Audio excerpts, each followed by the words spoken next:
it's 2 p.m. in the afternoon and kaka-check-in lang namin sa hotel. And yung first thing na bubungad sa inyo is this general map on how to Shower. That's what will you see upon entering the hotel.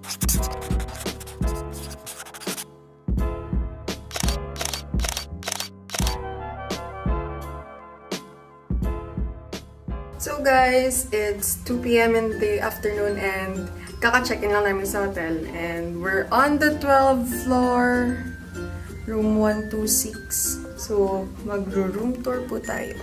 So, you have to insert the key. So, yan. And this is the room. Kita ko na. Char lang. Yung King's Hotel parang vintage type yung room nila, guys. So, this is the washing area, the sink. And then, this is their bathroom.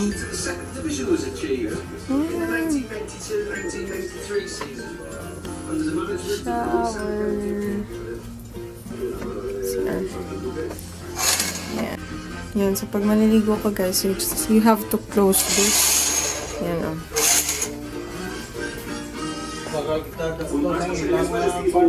Yan, so this is the bathroom. Vintage style. Then, yan. Actually, ni-request ko talaga to sa upon booking it online. And gladly, ginawa din nila. TV.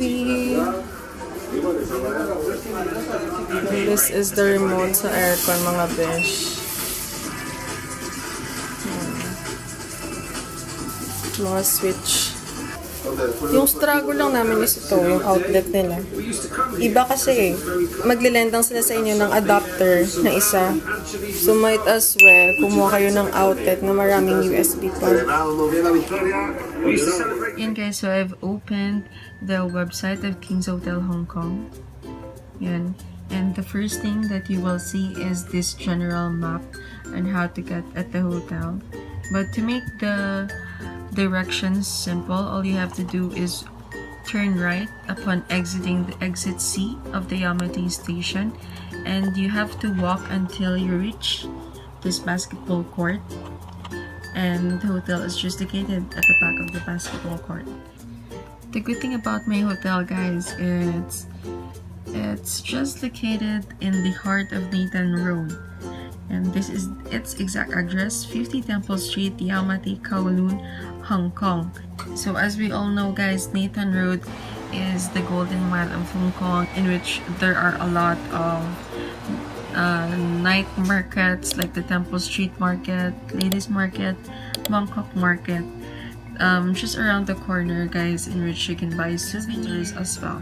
So yeah, I've opened the gallery of the hotel na, guys, and this is our room. I booked the premier triple room. Let's open that. So yeah, it has 2 beds. One is a single bed and this one is the double bed. And what I like about this hotel also, guys, it's a vintage type of interior. And look at that. So upon booking this hotel, I've requested King's Hotel if they could give me this type of room which has a mural of, I think it's Marilyn Monroe, and kindly they granted it. So let's check other pictures of the hotel. This is the front desk. That's what will you see upon entering the hotel. That's the entrance. That's what the hotel looks like. The full view of King's Hotel court. This is already the basketball court. Kita nyo, there's a kid who's playing a basketball.